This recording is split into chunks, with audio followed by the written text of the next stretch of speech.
अगर आप अपने साथ मुखलिस हैं, आप गोल सेटिंग करते हैं, आप टाइम मैनेजमेंट के कायल हैं, आप दूसरों को रिस्पेक्ट देते हैं, आप किसी का रिगार्ड करते हैं और आप समझते हैं कि यार ये ज़िंदगी जो है वो एक बार ही मिली है और ये दोबारा नहीं मिलनी, टाइम की बिलखुसूस आप कदर करते हैं, गोल सेटिंग करते हैं, मैं समझता हूँ एक तो ये चीज़ आपको बहुत आगे लेके जा सकती है।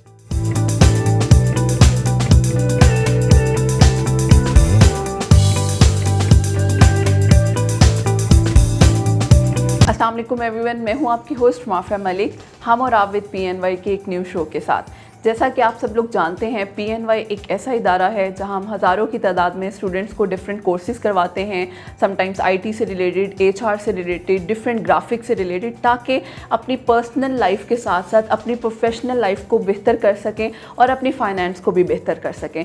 हमारे इस शो का पर्पस ही यही है, हम आप तक ऐसी न्यूज़ पहुँचाएँ, ऐसी इंफॉर्मेशन आप तक पहुँचाएँ जिसका आपको ना सिर्फ फ़ायदा हो बल्कि आप उसको अपनी लाइफ में एक वैल्यू के तौर पे ऐड कर सके। हम डिफरेंट गेस्ट को बुलाते हैं, कभी हम बात करते हैं IT से रिलेटेड, कभी हम बात करते हैं हेल्थ से रिलेटेड, कभी हम बात करते हैं एजुकेशन से रिलेटेड। आज हम बहुत ही डिफरेंट टॉपिक पे बात करेंगे जो बहुत ज़्यादा मेरा ख्याल है आजकल का हमारा एक कॉमन इशू भी है। हम बात करेंगे यंगस्टर्स से रिलेटेड, क्योंकि हमारे यंगस्टर्स के अंदर कैरियर ओरिएंटेशन नहीं होती है। जब तक इंसान के अंदर कैरियर ओरिएंटेशन नहीं होगी, उसे समझ नहीं आएगा उसने किस डायरेक्शन में जाना है। अगर हमें डायरेक्शन ही नहीं पता तो हम किस तरह से अपने आप को प्रोफेशनली ग्रो कर सकते हैं। बहुत से यंगस्टर्स अपने YouTube चैनल्स भी बनाते हैं, हम उन पे भी बात करेंगे किस तरह का कंटेंट होना चाहिए। और बहुत से लोगों के पास जब कंटेंट ही नहीं बचता तो वो पॉलिटिशियन की बातों की तरफ क्यों ट्रांसफ़र हो जाते हैं, क्यों चेंज कर लेते हैं अपने मोड को। तो इन सब चीज़ों पर हम बात करेंगे और लास्टली ये भी बात करेंगे कि किस तरह से जो यंगस्टर्स मीडिया की तरफ आना चाह रहे हैं, एंकर्स बनना चाह रहे हैं, पब्लिक स्पीकिंग की तरफ जाना चाह रहे हैं, उसमें हमें कौन कौन से इंपॉर्टेंट टिप्स को मद्देनज़र रखना बहुत ज़्यादा ज़रूरी है। हमारे साथ जो गेस्ट मौजूद हैं, मैं उनका तारुफ करवाती चलूँ, उनसे हम इन सब चीज़ों के बारे में बात करेंगे, क्योंकि माशाल्लाह उनका बहुत डिफरेंट चैनल्स का एक्सपोजर भी है और अब भी वो शाह साहब के साथ कनेक्टेड हैं, जिनसे हम बात करेंगे बहुत सी डिफरेंट चीज़ें और जिनसे आप भी बहुत कुछ सीखेंगे और मुझे भी सीखने का मौका मिलेगा। हमारे साथ मौजूद हैं हमजा ज़ैद, मैं उसको वेलकम करती हूँ अपने इस शो में। अस्सलाम वालेकुम हमजा, कैसे हैं आप? कैसी हैं? अल्हम्दुलिल्लाह अल्हम्दुलिल्लाह। Thank you so much Hamza आपके वक्त के लिए। माशाल्लाह से इतने बड़े आप लगते नहीं हैं अगर मैं एज वाइज की बात करूं, लेकिन आपका एक्सपोजर बहुत ज़्यादा है डिफरेंट चैनल्स के साथ। आपने इनिशिएटिव अपनी यूनिवर्सिटी लाइफ से ही ये स्टार्ट किया और अब तक आप माशाल्लाह से कासिम अली शाह साहब के साथ कनेक्टेड हैं और बहुत बड़ी एक मैं कह रही हूँ कि फिल्म के साथ काम कर रहे हैं। तो इसमें सबसे इम्पॉर्टेंट चीज़ जो आपने अभी तक देखी है हमजा, वो जिस तरह से अगर मैं बात करूँ कैरियर ओरिएंटेशन की, बहुत से बच्चे ग्रेजुएशन के बाद निकलते हैं, हमने या तो इंजीनियर बनना है या डॉक्टर बनना है या पब्लिक स्पीकर बनना है, मोटिवेशनल स्पीकर बनना है, लेकिन हम लोग जब स्टार्ट करते हैं हमारी कंसिस्टेंसी बरकरार नहीं रहती। तो इसके पीछे आपको क्या लगता है, क्या वजूहात हैं कि हम अपनी उस कंसिस्टेंसी को सस्टेन नहीं कर पाते हैं? अच्छा, सबसे पहले तो मैं आपके पहले सवाल का जवाब दूंगा। उसकी वजह ये है कि मेरा काम शुरू से स्क्रीन का रहा है और मैं सिटी 42 पर, सिटी 21 पर, चैनल 24 पर, इन तमाम चैनल्स में मैं काम कर चुका हूँ।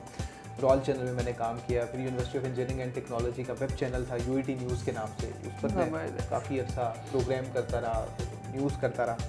अच्छा, उसमें जो कि आपने बड़ा नई बात की, उसमें जो कि हमने मेकअप किया होता है, हमारी प्रेजेंस और होती है, तो उस वजह से फिर चूँकि वो कहते हैं ना कि कोई ना देखे ना देखे शबीर तो देखता exactly. है, वो चूँकि कैमरे की आंख है वो आपको वैसे ही बड़ा बना देती है। exactly. दूसरा, आपने स्टूडेंट के करियर की बात की। अच्छा, इसमें दिस इज़ अनफॉर्चुनेटली स्टूडेंट्स जो हैं उन्हें खुद ही नहीं पता कि वो किस करियर को चूज़ करें। यहाँ पर एक बड़ी भीड़ चाल है हमारी सोसाइटी में। वो पापा कहते हैं कि ये कर लो, मामा कहते हैं ये कर लो, मामू का बेटा इंजीनियर है, वो इतना पैसा कमा रहा है। अच्छा, दिस इज़ वेरी अलार्मिंग। हमारी सोसाइटी में अब कहीं ना कहीं मटेरियलिस्टिक चीज़ों को भी देखा जाता है। मिसाल के तौर पर जो मैंने आपको एग्जांपल दी कि मामू का बेटा अगर इंजीनियर है, वो महीने का इतना कमा रहा है, तो किसी बच्चे के फादर की और मदर की फर्स्ट प्रायोरिटी ये होगी कि ये इंजीनियर ही बने। उसके कहीं ना कहीं पैशन को नहीं देखा जाता। लेट्स सपोज मेरे बेशुमार ऐसे दोस्त हैं जिन्होंने, आपको याद होगा एक टाइम आया, बीकॉम लोगों ने बहुत किया, बैंकिंग की फील्ड में लोगों ने जाना शुरू कर दिया। एक टाइम वो आया जब 2005 से ऑनवर्ड 2014, 15, 16 तक मीडिया इंडस्ट्री में बूम आया। जिससे पूछो क्या कर रहे हो, मैं मैस कम्युनिकेशन कर रहा हूँ। बिल्कुल, लोगों ने ऐसी भेड़ चाल और तमाम लोग मीडिया में जाना शुरू। अब वो ज़वाल पज़ीर हो गई। अब दूसरी फील्ड है, मतलब लोग देखते हैं ट्रेंडिंग पे क्या चीज़ें हैं, जो ट्रेंड है लोग उसको फॉलो करते हैं, उनका अपना ऑन नहीं है, क्योंकि वो आप समझ लें कि उनका माइंडसेट नहीं है, उनको क्लैरिटी नहीं है कि वो किस फील्ड में जाएं, किस चीज़ को आगे कंटिन्यू करें, उनका अपना पैशन क्या है ये उन्होंने दरियाफ्त ही नहीं किया होता। और दिस इज़ वेरी अलार्मिंग। हमारी सोसाइटी में इसके ऊपर कहीं काउंसलिंग और कुछ भी इस तरह का ना तो बताया जाता है, और अगर बताया जाता है तो वो इतना कंटेंट कोई वैल्यूएबल नहीं है। बिल्कुल। जो बता रहे होते हैं वो खुद डिट्रैक्ट। मैं समझता हूँ कि स्टूडेंट को किसी भी फील्ड को चूज़ करने से पहले उसे ये काम ज़रूर करना चाहिए कि वो खुद देखे अपना इंटरेस्ट क्या है। मिसाल के तौर पर मुझे शौक था एंकर बनने का, और मैं जब घर में टीवी लगा होता था, अब तो बहुत से लोगों ने टीवी देखना कम कर दिया क्योंकि अब डिजिटल मीडियम आ चुका है, डिजिटल मीडिया का दौर है। घर में टीवी लगा होता था ना, मैं देखता था अच्छा ये एंकर है, इसने इस कलर की टाई लगाई है, इसने इस कलर की शर्ट पहनी है, इसने इस कलर का कोट पहना है। अच्छा, फिर मैं खुद ही एज्यूम करता था, इमेजिन करता था कि अगर ये इस कलर की टाई लगाई होती और इस कलर की शर्ट और इस कलर का कोट पहना होता तो इसकी प्रेजेंस ज़्यादा पावरफुल लुक होती। अच्छा, वो करते करते मुझे पता चला यार मेरा इंटरेस्ट तो पब्लिक स्पीकिंग का है, मेरा इंटरेस्ट जो है वो स्क्रीन पर आने वाला है। मेरा तो इंटरेस्ट जो है वो शुरू से यही है कि मैं स्क्रीन पे आना चाहता हूँ, लोगों में बात करना चाहता हूँ और लोगों को बताना चाहता हूँ जी कि मैं इस फील्ड में आ रहा हूँ, इसमें काम कर रहा हूँ। अब बड़ी वजह ये है, जिस चीज़ का आपको शौक होता है, जिस चीज़ का पैशन है ना, उस तरह के लोग आपसे मिलना शुरू हो जाते हैं, उस तरह के लोग आपको क्लिक करते हैं। मिसाल के तौर पर अगर मैं उस शौक को आगे कंटिन्यू ना रखता, एन मुमकिन है मैं बीकॉम करके आज किसी की बैंक में होता, लेकिन मैं समझता हूँ कि अगर आपको पैशन का पता चल गया है और अगर फिर भी आप उस फील्ड में नहीं गए तो ये आपको अपने साथ ज्यादती करने के मुतराकिब है। अगर आपको पता चल गया कि आप इस पैशन के हैं, रखते हैं पैशन और इस फील्ड में जाना चाह रहे हैं, तो फिर आपको किसी और की बात सुने बगैर अपनी उस फील्ड के लिए काम करना चाहिए, मेहनत करनी चाहिए, ताकि अपने आप उस ख्वाब को, उस ड्रीम को, उस जो गोल सेट आपने किए है उसको पूरा करें। ज़बरदस्त। अच्छा, अब आपने बात की, क्योंकि आपका एक्सपोजर इस फील्ड का ज़्यादा है, हम इसी पे बात करते हैं। अब बहुत से स्टूडेंट्स आना चाहते हैं इस फील्ड में, जिस तरह से आपने बात की, मैस कम्युनिकेशन एक बहुत ट्रेंड था, लेकिन आजकल बहुत से स्टूडेंट्स हैं जिनका रुझान है कि हम मीडिया की तरफ जाएं, हम एंकर्स बने, या हमें पब्लिक स्पीकिंग का मौका मिलना चाहिए। लेकिन चूँकि मेरा ख्याल है यहाँ पे बहुत से लोगों को मिसगाइड किया जाता है, तो बच्चे डर भी जाते हैं कि हम मीडिया में जाएंगे, क्योंकि हमारे यहाँ कुछ टैबूज़ हैं, मीडिया में जाने वाले लड़के या लड़कियाँ इस तरह के, इस किरदार के मालिक होते हैं, जो मीडिया में चला जाता है बस वो बदनाम ही होता है, उसका अच्छा नाम नहीं होता है। तो इस बारे में आप हमजा में क्या कहेंगे? मैं कहूँगा कि ये सही नहीं है। मतलब कुछ हद तक आप कह सकते हैं, जो लोग कहते हैं जी कि इनका किरदार अच्छा नहीं होता। एग्जैक्टली। मैं समझता हूँ कि मीडिया वालों का भी किरदार है, क्योंकि वो भी किसी ना किसी फैमिली से बिलोंग करते हैं, वो भी किसी के बाप हैं, किसी के बहन है, किसी का बेटा है, किसी का कज़न है। ये मैं समझता हूँ मीडिया वालों के साथ नथी किया जाए। कुछ ऐसा ग्रुप है, कुछ ऐसे लोग हैं जो किसी मखसूस एजेंडे पर फाइज हैं, वो इस काम के लिए हैं, लेकिन हर बंदे को अगर नथी कर दिया जाए नेगेटिविटी के साथ, तो मैं समझता हूँ ये गैर मुनासिब होगा। और दूसरा, जो भी स्टूडेंट्स आना चाह रहे हैं उनको तो मैं यही कहूँगा कि वो कहते हैं कि फ़िक्रे मुआश खा गई लम्हे करार के, तुझसे भी दिल फरेब हैं गम रोज़गार के।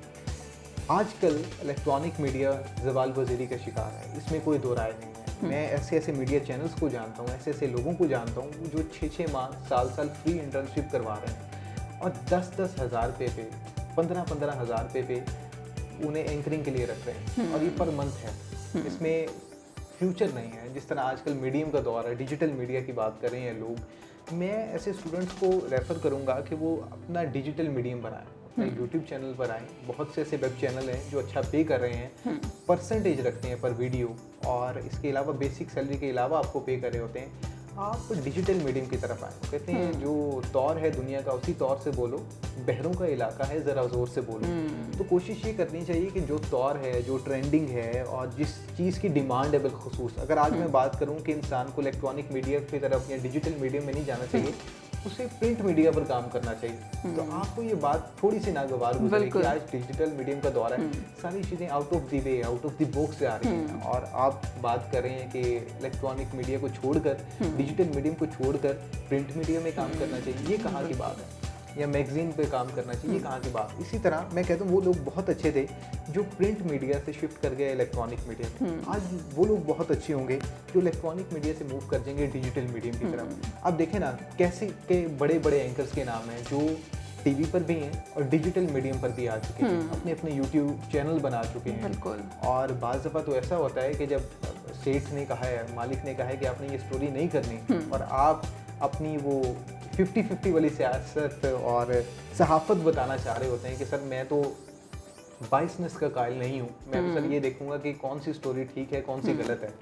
फिर जब आपको फायर किया जाता है, फिर अल्टीमेटली आप कहते हैं यार कि मेरा अपना यूट्यूब चैनल, मेरा मीडियम या कोई ऐसी चीज़ ऐसी ज़रूर होनी चाहिए थी जो गलत को गलत और सही को सही बताने के लिए मैं इस्तेमाल कर रहा हूँ। तो मैं सारे स्टूडेंट्स को ये रेफर करूँगा कि आप यूट्यूब चैनल अपना बनाएं और डिजिटल मीडियम जितने भी हैं उस पर आप लोगों को आना चाहिए। और ये बड़ा इम्पॉर्टेंट है अगर हम अपने आप को इस चीज़ में लेकर आना चाह रहे हैं। हमारे पास चूँकि टाइम शॉर्ट होता है हमजा, लेकिन हम फिर भी कोशिश करते हैं हम ढेर सारी बातें अपने गेस्ट के साथ कर सकें। मैं लास्टली चाहती हूँ यंगस्टर्स को ऐसी कौन सी टिप्स और स्ट्रेटजीज आप बताना चाहेंगे जो अपने आप को एक ब्रांड बनाना चाह रहे हैं, अपने आप को एज अ प्रमोशन लीड लेकर आना चाह रहे हैं इस फील्ड में, तो उन्हें ऐसी कौन सी स्ट्रेटजीज और टिप्स को मद्देनज़र रखना चाहिए जो उनकी पर्सनल लाइफ के साथ साथ उन्हें प्रोफेशनली भी हेल्प करेंगी?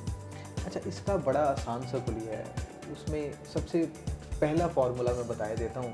पहला फार्मूला ये है कि आप अपने साथ कितने मुखलिस हैं।